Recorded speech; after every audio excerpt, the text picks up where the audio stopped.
महाभारत अध्याय 17 कुरुक्षेत्र। युद्ध का 5वां दिन और भीष्म का अदम्य शौर्य। ज्ञान के जिज्ञासुओं, महाभारत की इस महागाथा के 17वें अध्याय में आपका स्वागत है। पिछले अध्याय में हमने कुरुक्षेत्र युद्ध के चौथे दिन की भीषणता और भीम के प्रचंड पराक्रम को देखा, जिसने कौरवों को भारी क्षति पहुंचाई थी।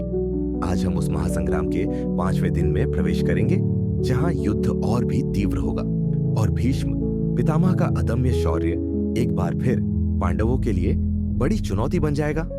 युद्ध के 5वें दिन कौरव सेना के सेनापति भीष्म पितामह ने मकर व्यूह की रचना की, जो मगरमच्छ के आकार का था और अत्यंत शक्तिशाली माना जाता था।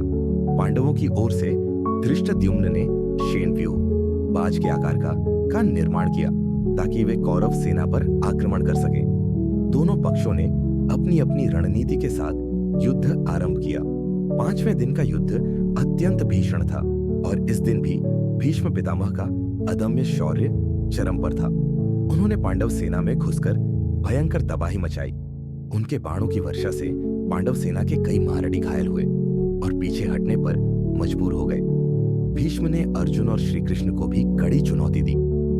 अर्जुन ने भी अपनी धनुर्विद्या का अद्भुत प्रदर्शन किया और भीष्म का सामना किया। भीम ने अपनी गदा से कौरव सेना में हाहाकार मचाया और दुर्योधन के कई सैनिकों को पराजित किया। इस दिन सात्यकी और अभिमन्यु ने भी अपनी वीरता का प्रदर्शन किया और कौरव सेना को कड़ी टक्कर दी, विशेषकर द्रोणाचार्य और कृपाचार्य जैसे महारथियों के सामने। दुर्योधन भीष्म के पराक्रम से प्रसन्न था, लेकिन वह अभी भी पांडवों को पूरी तरह से पराजित न कर पाने से बेचैन था। वह लगातार अपने सेनापतियों को अधिक आक्रामक होने के लिए प्रेरित कर रहा था। कर्ण अभी भी युद्ध में सीधे तौर पर शामिल नहीं था, लेकिन वह दूर से युद्ध की स्थिति का आकलन कर रहा था और अपनी बारी का इंतजार कर रहा था। 5वें दिन के भीषण युद्ध के बाद सूर्यास्त होते ही रणभेरी बजी और युद्ध रोक दिया गया। इस दिन भी भीष्म का पराक्रम चरम पर था और पांडवों को भारी क्षति हुई थी।